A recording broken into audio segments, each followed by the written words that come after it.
Welcome to Maya's Bike Month. With the City of Eugene, I'm Zane Wheeler. I work for recreation at the River House Outdoor Center.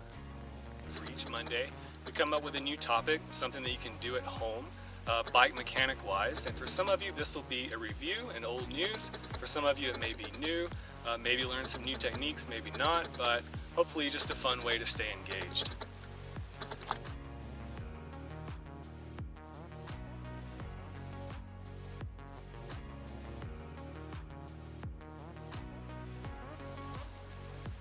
So for this first Mechanical Monday, we're going to start with the relatively simple task of changing a flat tire. Obviously we're out here in mountain bikes today, but most of these same procedures will be used for road bikes or commuter bikes or mountain bikes. And even with tubeless tires, you can still utilize tubes if you have a flat. So the first part of that is being prepared, having the correct tools. And with me on my mountain bike, I always have a pump with me. And then I have my favorite tire levers, which for me are the yellow tire levers, the Pedros. I find these to be very stout and don't bend quite as much as some of the others that I've had, and they're cheap. You can find those at your local bike shop. And then I also have a multi-tool, and that has just all different types of tools on it. And then also a patch kit. And for a flat out in the woods like this, I have a patch kit, but I'm not going to utilize that unless I have to. I'm going to utilize a spare inner tube instead. And then when I get home, I can do a really good patch job, and I can utilize the patch tube as a spare tube from this point on. But when I'm out in the woods, it's just easier to go ahead and utilize a brand new tube. So with tubes, make sure you're packing the correct size tube. For the mountain bike, I have a 29-inch tube. When I'm commuting, I use some kind of similar but sometimes different items that I carry with me at all times. I have a little pack so it doesn't get my work clothes dirty. I have two different sizes of tubes in my commuter pack because sometimes I ride different bicycles. I have those similar type of tire irons. I have a very small pump so it doesn't take up much space. I have extra batteries in case my headlight or my tail light were to go out while I'm mid-commute. And then also I carry a pair of latex gloves, and that's just so I don't get my hands and my pants dirty when I'm commuting if I were to have a flat. This can also be used for first aid, obviously, but also if it's cold outside, this is a great first layer under your gloves to keep the wind and the rain off your hands. It does a very good job of keeping you warm. So this is the things that I carry, different and the same for commuting, but we should always have these items with us on a bike ride just in case there is a flat. We can be self-sufficient. So we've been riding out here on the logging slash piles, and as you can tell, I have a flat tire on the rear. Not sure how it happened. It might be a stick, it might be a pinch flat, but once we get the tire off, we can look at clues to find out exactly what the flat is caused by.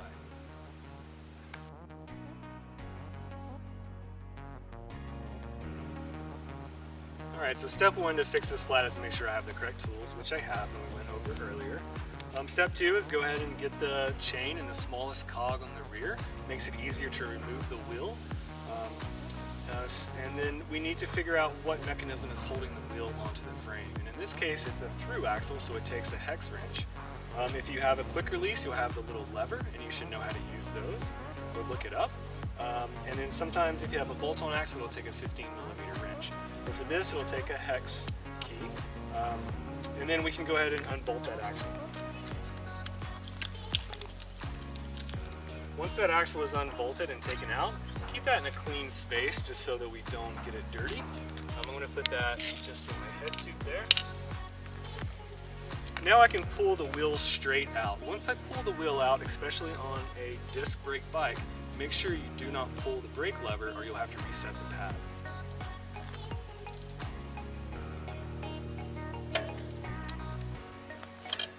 The wheel should just pull straight out. Notice all the cogs and everything stay in with the wheel as well as the rear disc. So at this point now I can work on getting the actual tire off the wheel itself.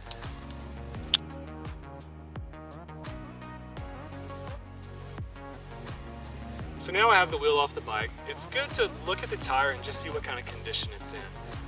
My tire is muddy right now, but look and see if you see anything out of the ordinary with the tire, any slashes on the sidewall, any thorns sticking out, any nails, anything like that. Just give it a good visual. At that point, I can take one side of the bead of the tire off the rim. And it's locked in here fairly well, so a little bit of pressure I can pull toward me.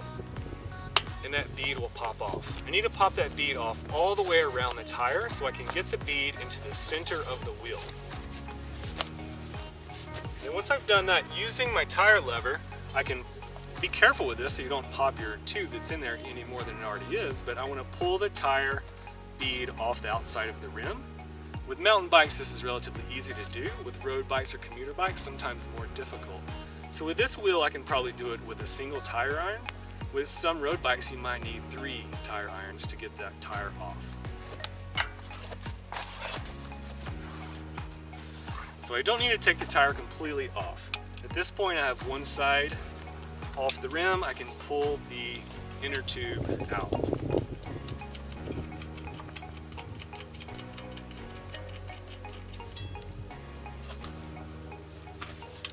Here's a pro tip.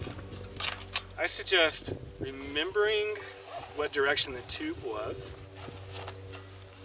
putting some air in the tube, so fill it up past its kind of normal size so that you can pressurize it enough to try to hear where the air is coming out. And then based on where that hole is, correlate that to your tire, and then it'll help you find where your puncture is and what is causing that puncture. So I can tell there's a hole right about here. Line the valve stem up with the hole in the tire, in the wheel. And right here is where I need to look for my puncture cause. And in this case, it's a thorn. So I can pull that thorn out, put my new tube in.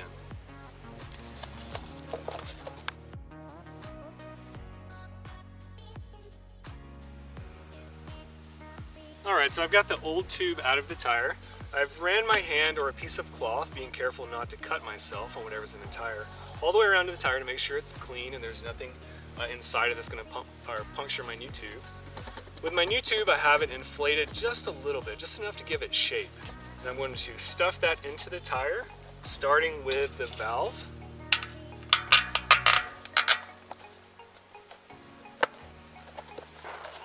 Stuff that all the way around.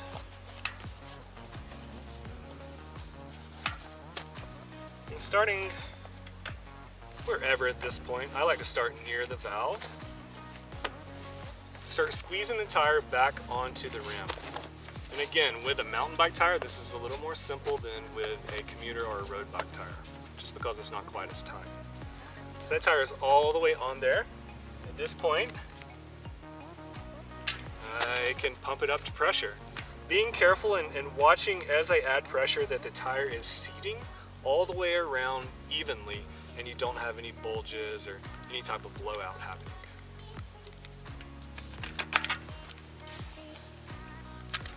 And this will take a while.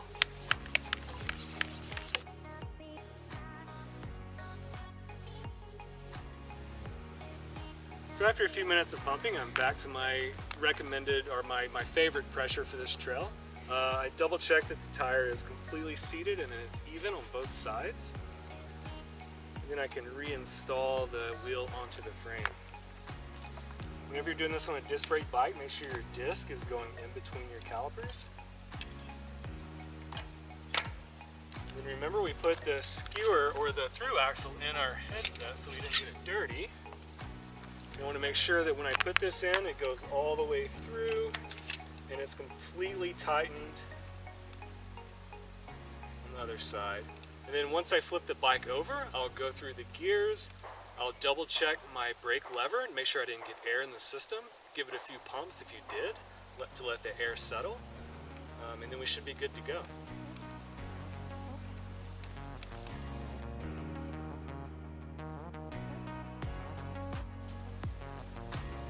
Thanks for watching, and if you have any questions, feel free to contact your local bike shop, or if you need tools, they've got a plethora of knowledge and gear. I'm Zane Wheeler with the City of Eugene River House Outdoor Center. We have mountain bike programs, skateboard programs, rafting, kayaking programs in most normal years. We'll be getting back to those soon. And during our mountain bike programs, we have these awesome bikes available for use, and these were donated through the family of Julia Fudge. So these are available to try when you're in our programs. So thank you very much.